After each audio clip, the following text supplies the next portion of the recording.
try the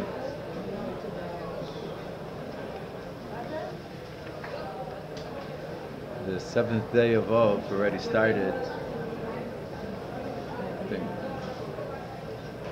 they went into the Heichel already. Zion of, I think it says Nichnusi Yevanim LaHeichel. There is another. There's like in the places where they make siyumim, and they, like in camps, they make siyumim and they eat meat. But Zion already, they don't do it anymore.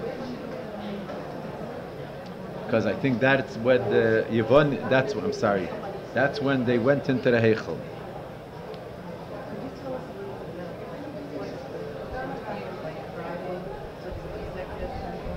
No, maybe we'll see tomorrow. There's no Sudam Afsekis, no Friday. No, there's no. What?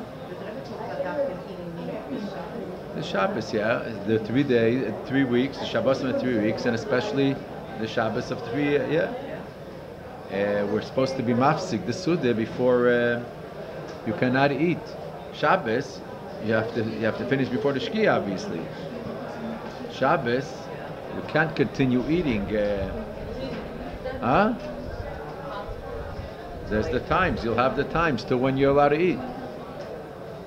Okay, we're going to say a little about. There's a lot of things still left in Beis Habechira, but we'll already start speaking about things connected to Shabbos Chazon. I don't know if we're allowed, or others say you should learn. I don't know in the time of Ben Hashmoshes after the Shkia. I don't think it's the time then to learn. Okay, we'll see. There's a question asked about the Churban Beis Hamikdash. There's a question asked like this. There is halacha. Kol hamshaber kelim v'kerei b'godim v'heiris binyan derech hashchasa.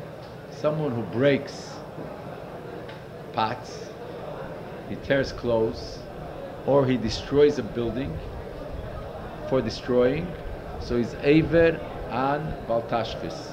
It's a isur baltashchis. You are not allowed to destroy anything. You're not allowed to destroy not a house, not clothes, not any kelim, any vessels. You're not allowed to break anything. Baltashchis, you're not allowed to destroy anything in Hashem's world.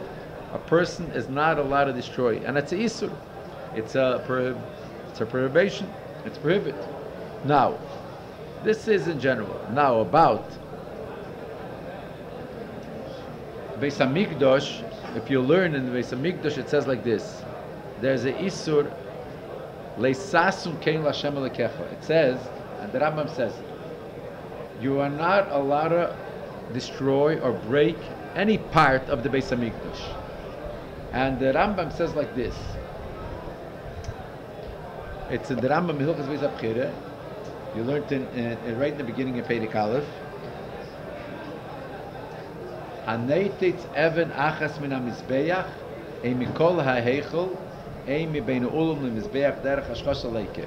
If someone breaks one stone from the mizbeach, or from any part of the heichel of the Beis Hamikdash, you look in Perek Aleph Halacha Yud Zayin.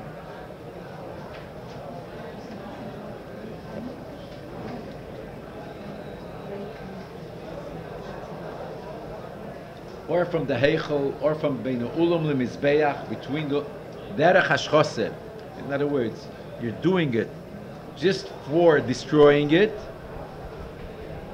Leike, there he gets whipped. Shenamar, we learn that out from a pasuk. Perek Aleph, Halacha Yud Zayin.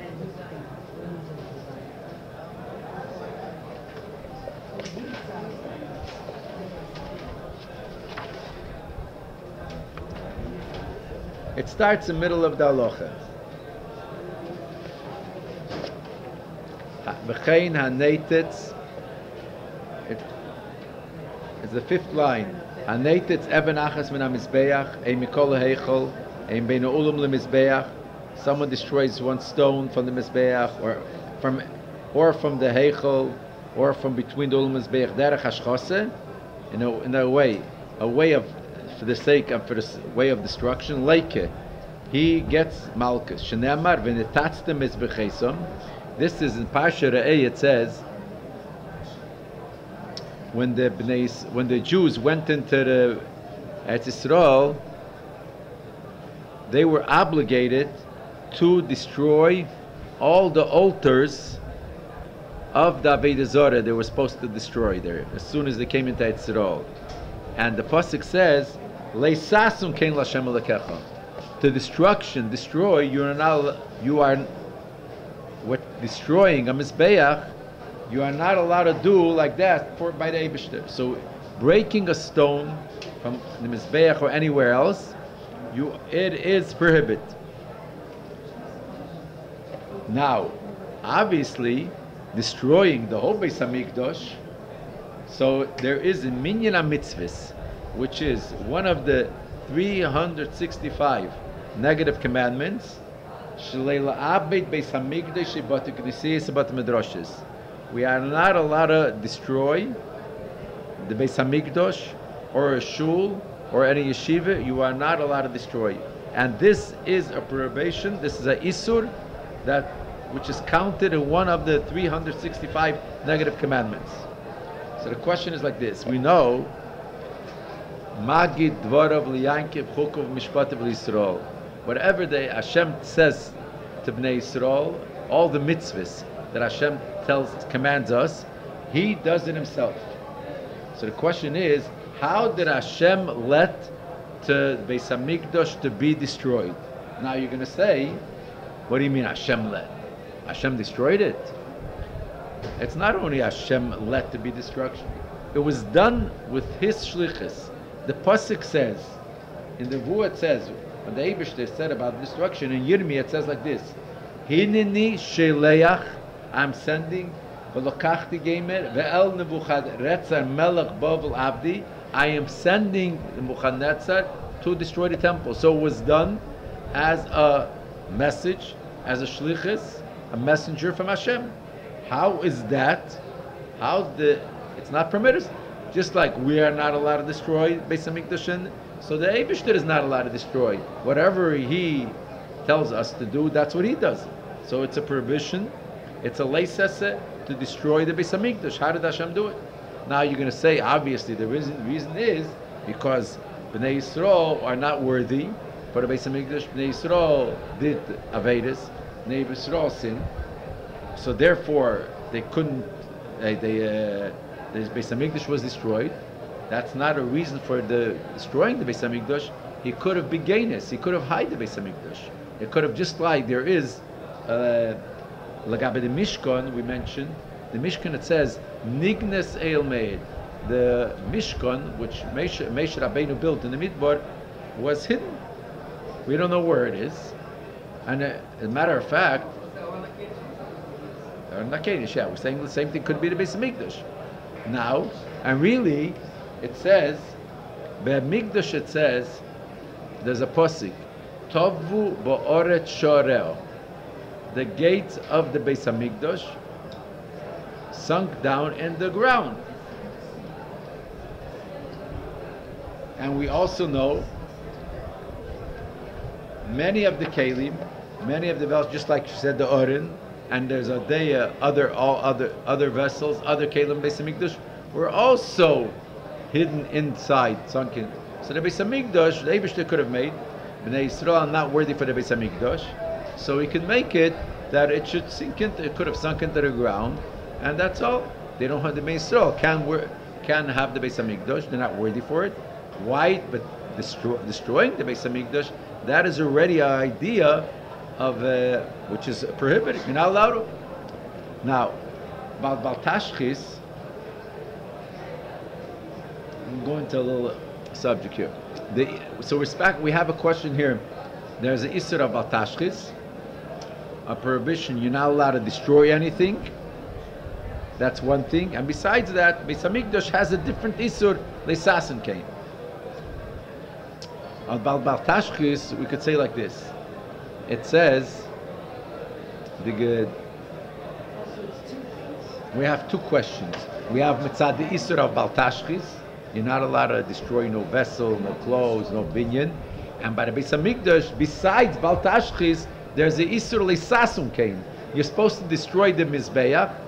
The Mizbechis of Avodah Zarah is supposed to destroy, and you're not allowed to destroy, you're not allowed to break not one stone of the Mizbeach or anything of the Beis Hamikdash. And for sure, it's a prohibition. You're not allowed to destroy a house of worship, not a shul, not a yeshiva, and for surely not the Beis Hamikdash. So Bal Tashchis could say like this. Our sages say, it says, Mizmer lo osov, elikim bo gei menach l'secha. So the Medrash says, Mizmer lo osov. What is the great song here? What are we praising Hashem? Mizmer is a song, is a way of saying we're praising Hashem. Mizmer lo osov, elikim bo gei menach l'secha. God, your goyim came and destroyed the temple. What's the mizmer? It should have said kina lo asov. It should have said not mizla bechi lo asov. It's a crying. So the Medrash says like this, because this is a mizmer, because kilo Hashem es chamosai. And we say in Eicha, kilo Hashem es chamosai. So the Medrash says, what do you mean kilo Hashem es chamosai? He let his anger.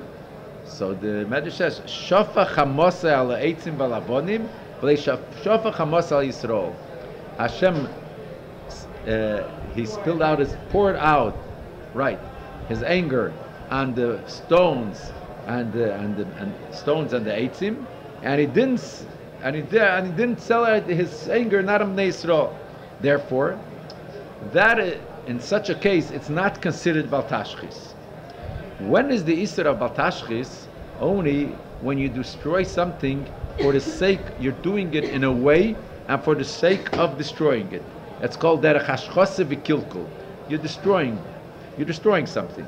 But if you're doing it amnas lesakin, you're breaking something, but the purpose for this is to fix it, and you cannot fix it only through this breaking, through the destruction, that is not considered the Isser Bal Tashchis. Where do we...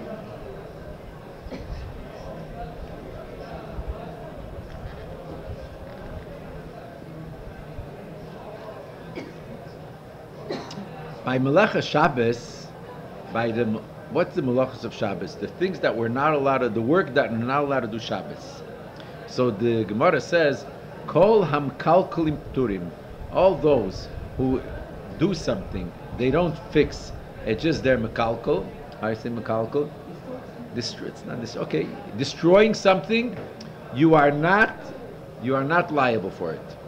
Like someone took clothes, he tore it, or he burnt it, or he just broke any vessels for the sake of breaking. He is not chayiv. He's not. I'm not saying you're permitted to do it.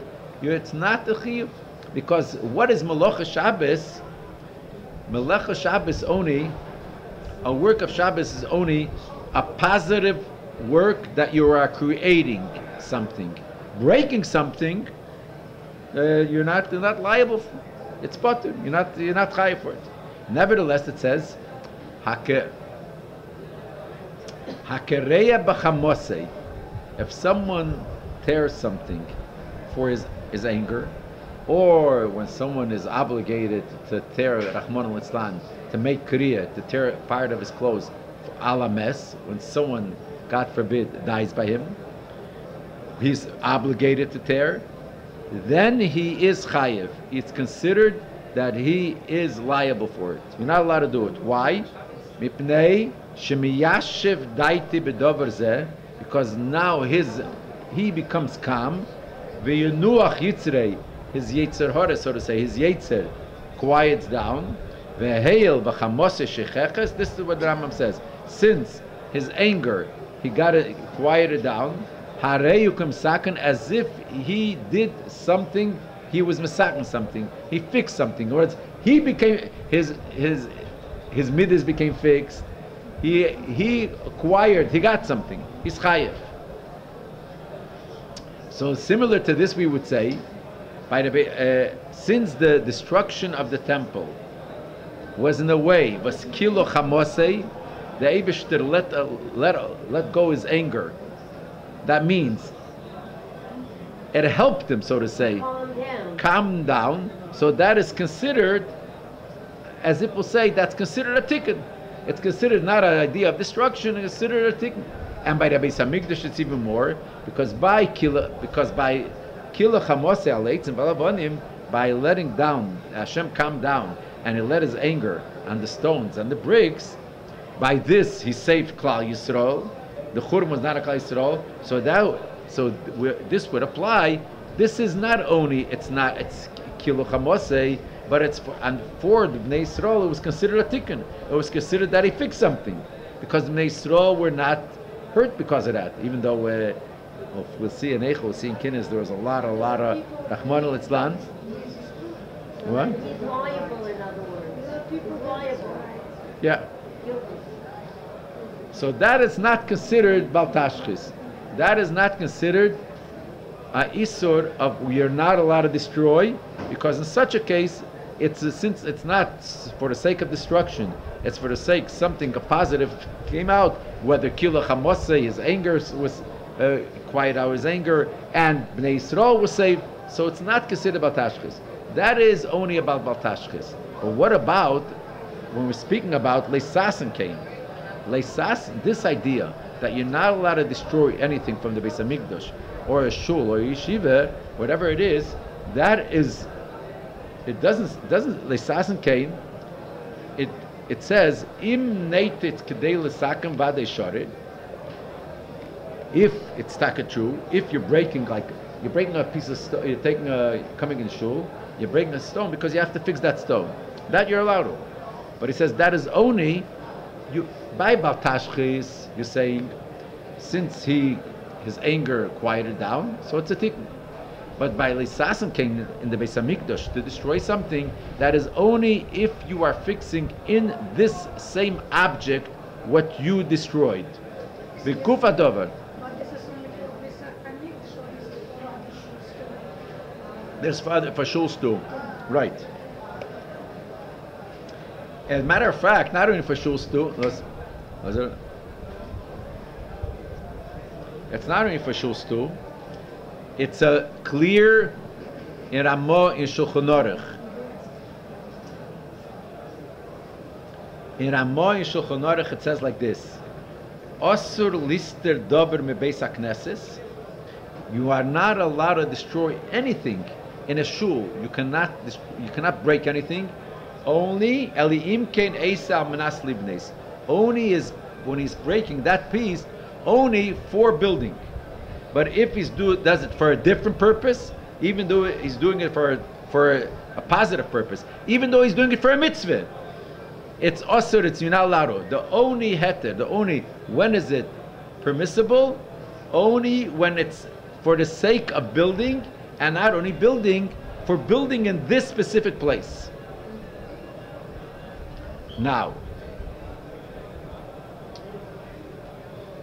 we discussed it already before. You know, the Yalkut, the famous Yalkut says like this: Ola Aryeh, B'mazel Aryeh, B'hechre B'sariyah.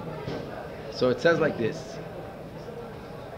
The Yalkut in Yirmiyah says, when he's speaking about the destruction of the temple, it says, Ola Aryeh, B'mazel Aryeh, Aryeh got up, B'mazel Aryeh, B'hechre B'sariyah. So it says, Ola Aryeh, who is it speaking about? Ola Aryeh is referring to the Nebuchadnezzar. Nebuchadnezzar got up, B'hechre B'mazel Aryeh, in the Mazel, which means in the Mazel Aryeh, which is the month of Ov, which that is considered the Mazel of Aryeh. You know, each month has a different Mazel. V'hechriv Chesariel, and destroyed the Beis Hamikdash. And the Yalkut continues, Almanas. What was this for? Shiyovi Aryeh Zeh HaKadosh Baruch Hu. Hashem Omeirish comes, it says Aryeh Shorik Milira, V'mazel Aryeh V'yivnei Azariel. So what is this play of words? Why is the Yalkut, this Midrash is saying the same words when we're speaking about Nebuchadnezzar, when we're speaking about the destruction of the temple, and in the month of Av, he's saying it, and Amnaz, Hashem, who's called the same name, Aryeh, and in the month of Av, and destroying the temple, Yivnei Sariyah. What is this Amnaz? So this is what you could say This is what the Yalkut is trying to. We are having an answer from this Yalkut is telling us that what is the idea of the Churban? What is the idea of destruction of the temple? It wasn't the sake of destruction. It was for the sake of building. Amanas livnes. So therefore, there is no prohibition that you're not allowed to break. You're not allowed to break a stone. You're not allowed to destroy the Beis Hamikdash. It's not a destruction. This destruction is considered binyan. It's considered you are building it. In other words, the destruction itself is considered binyan. In Hilchos Shabbos, I just saying, when you're tearing something, you're not allowed to tear a baguette. But if you're just for the sake of tearing, it doesn't matter. But if you are tearing a piece of any baguette for the purpose that you, in order that you have to sew it up here better, so where is it considered? So not why are you considered liable? Why are you chayav? Why you're not allowed to do it? Because as soon as you start tearing, it's considered that is the beginning. That is the whole beginning of fixing it, and you're not allowed to fix. The same thing as anything, erasing, breaking, any other thing. It's for this. It's a kilkul of nas l'sakin, so it starts from when you are tearing. That's considered being the same thing is the building, the destruction of the temple. This is the beginning of the building, and this is what the Yalkut says. Ola arya b'mazel arya, behechir b'sariel almanas. What was this? What was the whole purpose? Why was it done? He's saying it the same name because because with this we understand that the churban, the destruction of the temple, that is called binyan till it's exactly the same name. So this is the building. As it would say, the building of the Beis Hamikdash began from when the Hashem started destroying the Beis Hamikdash, and this, we learned this already. This gives a deeper understanding when we're speaking about there's the churban, the churban of the first Beis Hamikdash, the churban of the second Beis Hamikdash. What is this? What does it mean? Yovi ari b'mazel ari v'ibn Yisrael. In other words, the whole sake is for the building of the third Beis Hamikdash, building of the third temple. So what is the point here? It's not something. When does as it will say, when the Hashem start building the Beis Hamikdash Ashlishi? It's not when the Beis Hamikdash Ashlishi is going to start being built and it's going to come down Lamaila. The beginning of the Beis Hamikdash Ashlishi, as it will say, began from when destruction of the first Beis Hamikdash started.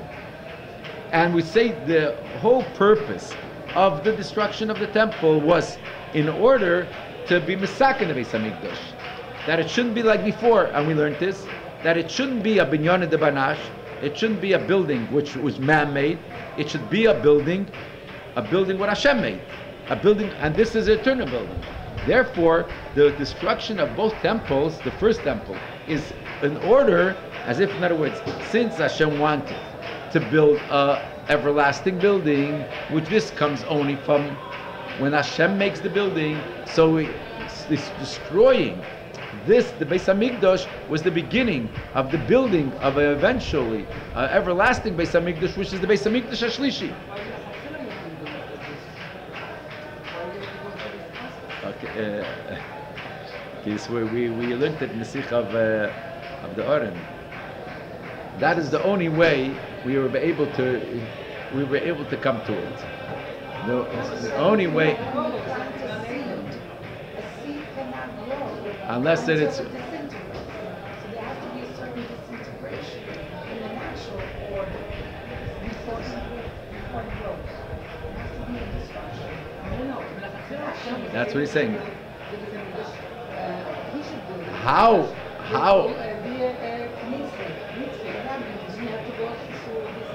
Because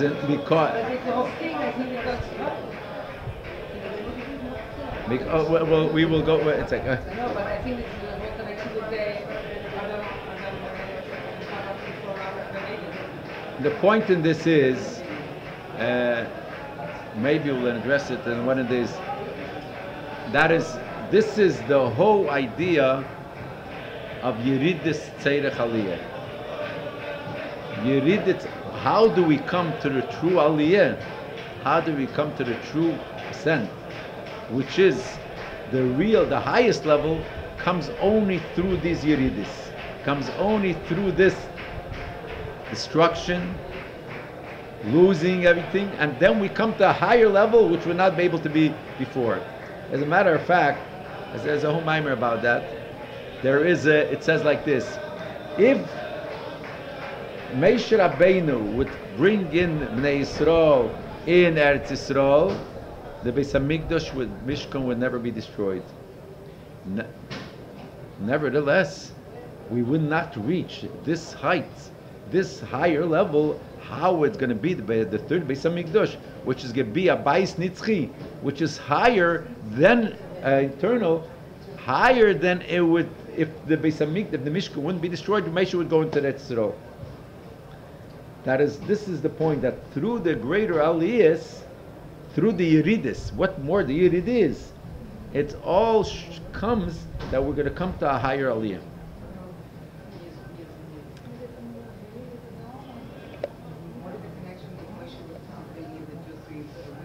Because Ma'aseh Moshe, it's everything, and that is one of the reasons.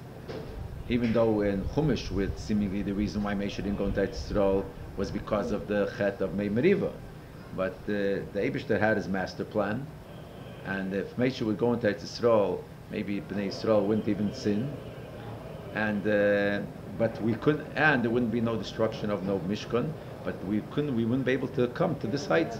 And it's a topic b'fnei atzmei. It's a topic by itself. Why was there the breaking of the shvira, the breaking of the luchos? It said if the luchos would not be broken by Moshe Rabbeinu when he came down there, ein umma v'loshen shaletas v'hem. No nation would be able to have no rulership of Bnei Yisrael. It says there would be chedus, there would be freedom. Broke the luchos, and then Hashem told Moshe Rabbeinu, don't feel bad about it. Obviously, the breaking of the luchos was because of the Chet HaEgel. Right? So there's many interpretations on it. But I'm saying this medrash, it says, there's this medrash that says that through Hashem told Moshe, don't feel bad about this breaking of the luchos. Because through this, and the luchos shniyos, which is a lower level than the luchos rishon, the first luchos,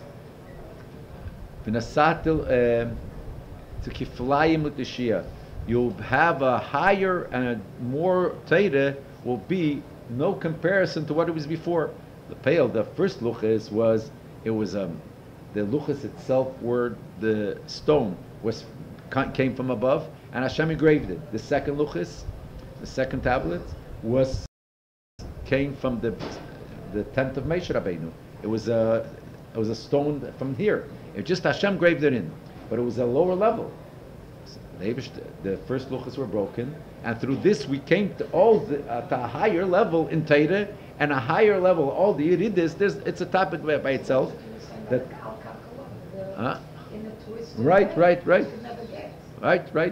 what I'm saying. That Sicha brings out this point. Here we're not discussing this point. That Sicha discussed this point, that only through these churbanos, through the destruction, through this Yerida, through this ascent, Bnei Yisrael being in this lower level, we're coming to a higher level. Now, there's the famous story in Medrash. The story in Medrash is when this Arab heard someone was plowing with his field, and this heard the way his cow made noise. He says, "Stop! Your temple was destroyed." Then he tells him right away after that. He says, he made another yawn. He says, "Continue, because Neilod Mishion V'Gealon She'Yisrael, the Redeemer of Bnei Yisrael is born." Now, what's the point here? Like seemingly, officially, we learn it like this. When's the idea? In other words, we have the destruction of the temple, and right after that, you have there we have already the time that's prone that we could come to the Geula. Comes one after the other. But the little deeper thinking into it, it's not really two separate things. In other words, they're both, in time it came 1 minute after the other. But really, together with the Churban came the preparation, and it came the beginning and the ability for the Geula. And in simple words is, how does Geula come? Geula comes through tshuva. By Bnei Yisrael doing repenting, that's how we bring the Geula. That's how. And we have to, and Bnei Yisrael, Jews were, obviously, if Jews would be ready, through doing tshuva, the Geula comes, so Mashiach has to be ready. So the point of the Churban is right, there's no hefsik, they're not separated. The Rebbe said, the Rebbe spoke once, that when was the greatest time of tshuva? Could imagine Bnei Yisrael, Jews seeing the Beis Hamikdash being destroyed, Beis Hamikdash on fire. That was the most prone time for tshuva that broke totally the hearts of Jews. So Jews doing tshuva, this brings the Geula. So right away, the continuation of the Churban is the Geula. So even though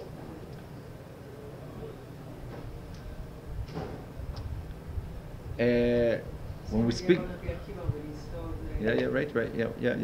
So even though when we speak about in the revealed part, there's the halachas of Tisha B'Av, and there's the halachas which is connected to Churban Tisha B'Av. But what is the whole idea of all the fast of Tisha B'Av and all the other fasts? This is to bring Bnei Yisrael to tshuva, and the way the Rambam says, "V'dover zeh midarkei tshuvahu," in order that the Geula and Beis Hamikdash should come through tshuva and Avodas Yisrael. So in other words, when we're saying Gosa Parasa Pam Shniya, the cow made this other yarn, this is not, it's two separate things, because this is the pnimis, this is the inner meaning of the first yarn, which means the destruction of the temple, that Bnei Yisrael through the tshuva should build, we should be able to be ready for the Geula.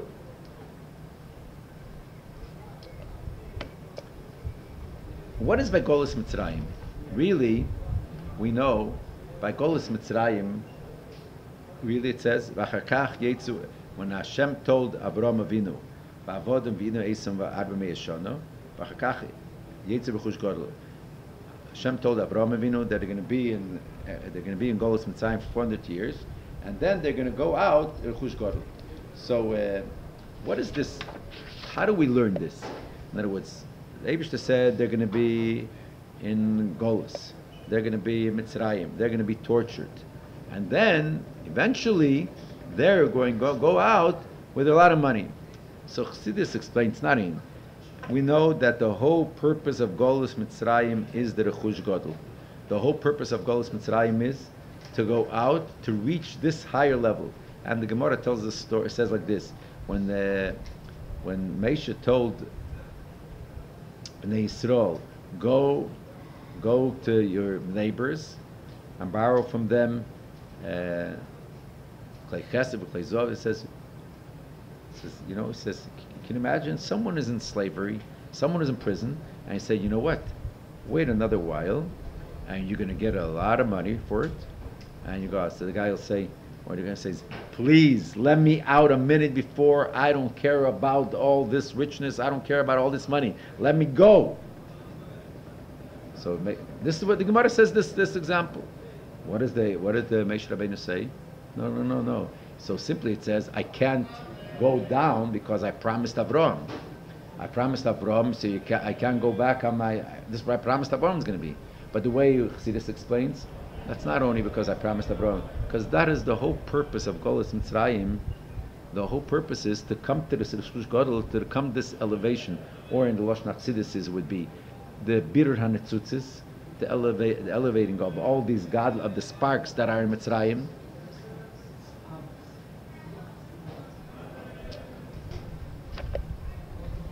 So just like we know, by Golus Mitzrayim we know that we don't see, it doesn't say why Golus was, We don't know why the exile in Mitzrayim was, but we know the whole purpose was that they should reach to this level, to this Rechush Gadol, by Bnei Yisrael itself, elevating the sparks. The same thing is also all the Malchis and Goliaths are called Al Shem Mitzrayim. We know all the Goliaths, all the exiles are compared to Mitzrayim, especially this Goliath. So feel the way we feel, the way we see that there's two things.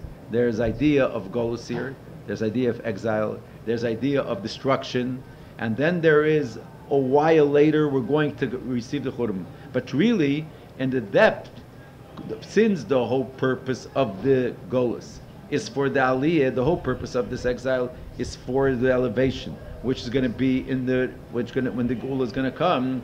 So there is no separation. One is connected to the other. What do you mean one's connected to the other? In time, it seems like one right after the other, but really, it's not really one after the other, because this is the real purpose of the whole concept of the Golus. I'm sorry, I have a question. What Yeah. does it mean, godly sparks? What is included inside of godly sparks? What does it mean? In everything in the world, there is sparks that we have to redeem them. In everything that we eat, in every clothes, in everything in the world, there's godly sparks. Sparks means godly energy. It's a godly energy which came down from a very, very high level. And what is the purpose of our being in this world is to make this world a dwelling place for Hashem. This the Alter Rebbe says in Tanya this expression. It's like means kindness, this one. Again? It's like means kindness. Miss Kindness. what do you miskind? Доброта считается kindness. Kindness? No, it's like not that What is Does it mean kindness? kindness? Good, do you mean? What do you mean kindness? Good stuff? Being kind with another. What do you mean? What do you mean kindness? What does it Sure. mean? What does it mean, godly sparks? What does it mean? I'm saying there's a godly power, there's a godly energy in everything in the world. What holds this? Every a person has an neshama, yeah. A person has a soul. A person has a soul that gives him life. So everything in the world has some kind of a soul, which you called it sparks, which keeps it, which makes it living. It's a spiritual energy from godliness. It's not only a physical, which everything that. In the love and what does it mean? Because all the time they say on the Mashiach everything kind Act in goodness and kindness. I don't understand what exactly they say about what. Add in goodness and kindness. Yeah, that's all the time on the Mashiach brings from God. Yeah, I didn't know what exactly is. This is for so to say, for non-Jews, the main thing is to add in goodness and kindness. Yeah, they say this. Right, that's mainly but for Jews also have to add in goodness and kindness. But for Jews, the main thing is our inyan is to bring godliness into this world. Bring godliness into this world, and this is the whole purpose of creation, which is going to be when the redemption is going to be Okay, the whole purpose. But what should to bring that I have to understand? What? For example, I want to bring, but I don't know, I have to know what to bring. What? For example, if you pick up what kind of fruits, taking your mechanism, getting out the godliness from the fruit, if you check sharpness in every, So we. it's like the fume from the skin of the enemy. So you bring, taking out the godliness parts. Anything you use for a mitzvah, anything you use for a commandment of God, so this redeems this spark, connects it to Hashem, or in a very broader sense, the whole purpose of creation is we should make this world a dwelling place. The revelation of godliness should be in. Now we see a world, right? You don't see godliness. You see everything that's created. We see it as a separate entity. You don't see the thing, it is God. Everything is a separate. We see a creation. We see a world. We see a heaven and earth and water and everything. What is the real idea of everything is? This is godliness, and this is the purpose of creation is that we should reveal the godliness in this world. And this depends in Maseinu v'Avedisenu. This depends in our action, everything that we do. So it goes like this.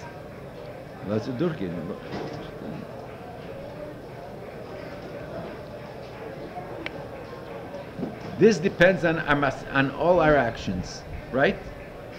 So it goes, how do we come to it? This is through our service of Hashem. So it built in whatever we do, this brings godliness into the world.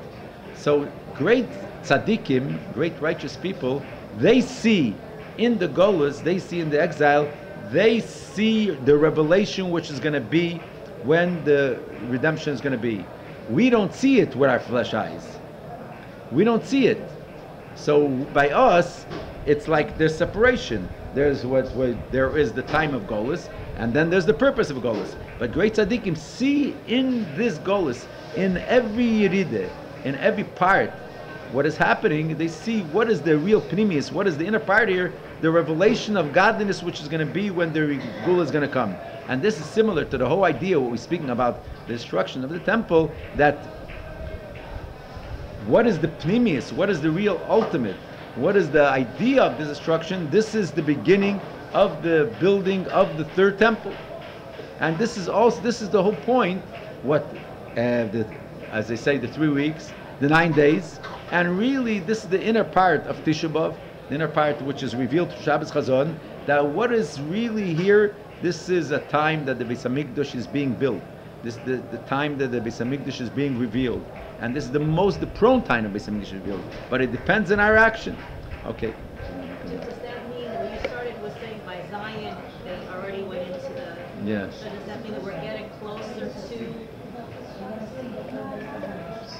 Yes. What closer we get to Tisha B'Av, closer we get to Geula.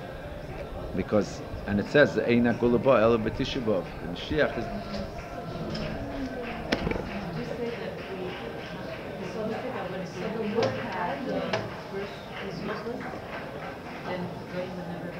That's what it says. The luchis would not be destroyed. Ein kol ume v'loshen sheletes ben. Chorus ala luchis. Chorus, the Medrash translate al tikra chorus.